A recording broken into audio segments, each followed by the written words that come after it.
what that really allows people like me or anyone to do is to be able to say, yeah, I have a business partner, and oh, by the way, he's a self-made billionaire, and oh, by the way, he did, I think it was $15 billion worth of processing of bad debt in the past economic. So it brings them instant credibility, whereas someone else may say, hey, you got any bad loans? So now all of a sudden, you're not just bringing your credibility to it, but you're teaching them the system to be able to get to where they want to go. Well, see, Dave, I know it is more than just one part. And so people who try to sell one thing and think it's going to be a panacea and a silver bullet and it's going to solve everybody's problems, that has never worked in the history of man. It just has never worked. It takes a couple of parts coming together to really make a difference in our lives, to really change us and make us more successful.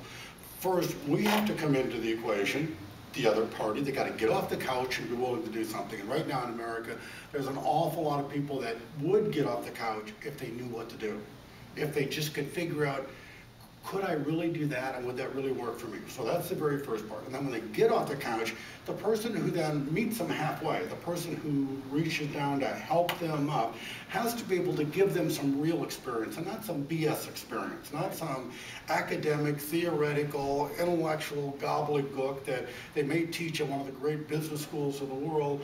But for the average guy, he says, I don't get that. I don't even understand what you just said. And if I did understand it, I don't know how I'd apply it in my life. And if I applied it in my life, I'm not sure it'd make me any money. So it isn't that kind of stuff. It's practical, hands-on. Here's how you do the first step. Here's how you do the second step. Here's what the third step's going to look like. So when we get to the third step, here's what you should do when you get to the third step. Just practical, step-by-step instruction. But that's still not enough. So yeah, you got to get off the couch, and yeah, you need a real practical person helping you, but then sometimes you need even more. Sometimes you need somebody else's history, somebody else's credibility, somebody else's, I did it before, so let me show you how I did it. And not just, being a poster child for them, but literally creating this partnership relationship. I mean, you can think of all the people in the world who start a business because they're desperate. They start a business because they need to feed their family. And they don't know a lot yet about business because they're brand new to it. But as they begin, the first stumbling block they run into is they can't find money. They can't find financing. They don't know how to get the business to go. They know a little bit about the business, enough to maybe make the business work, but they need money. And without money, it doesn't matter how good your idea is. If you can't finance it, how are you going to get to the next step?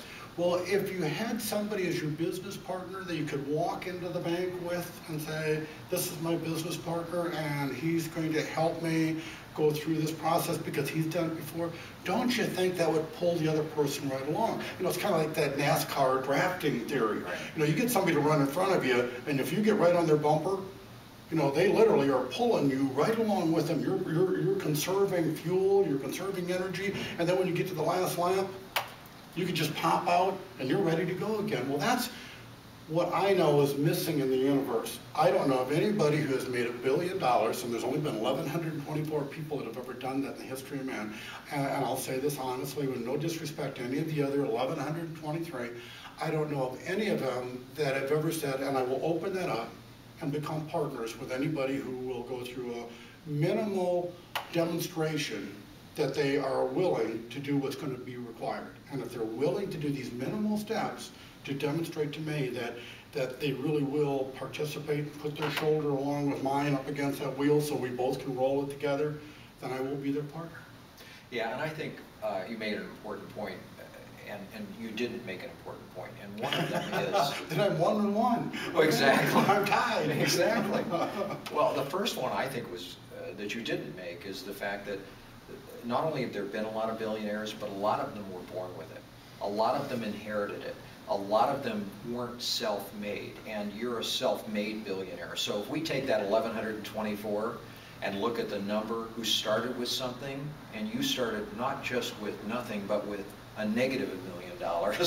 So I think that that's important. The second point is that you're a generous guy. I've known you long enough, and you and I spend a lot of time together, that I know how generous of heart you are, and the fact that you're willing to take what you learned the last time and made multi-billions of dollars and teach other people to do the same thing, So that instead of building, as you've told me, one big multi-billion-dollar company, why not build 100 or 200 smaller companies with people that you can help succeed in a big way that they never dreamed was possible, and build the same size company but with a lot of little small companies, and it's much more stable as a result of it. So you're contributing to the economic stimulation plan by helping everybody else get the game. Well, David, both your points are right. There are the 1,124. Some of them, did inherit it, and I'm happy for them. I wish Donald Trump was my dad. I wish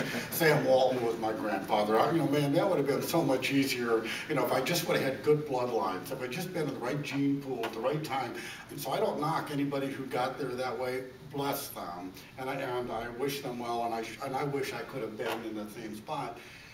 But yeah, I did start $1 million in a hole, which is another way that I think I have a lot in common with people who right now are in the hole.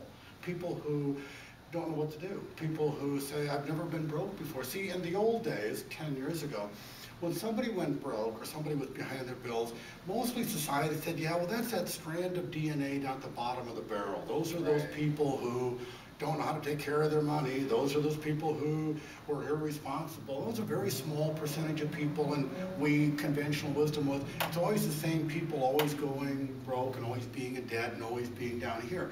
But this time around, something novel happened.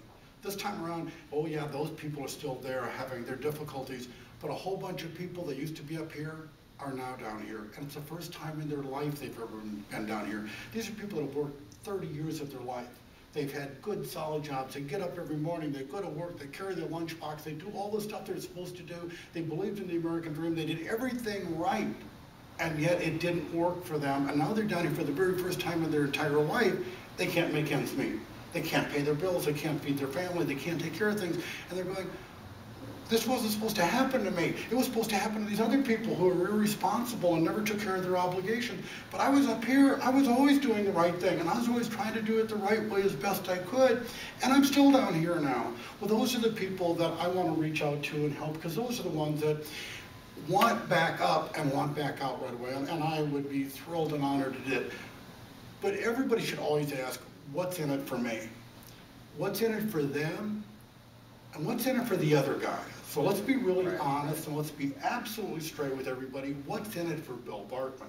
Why am I doing it? Am I just like the nicest guy since Mother Teresa?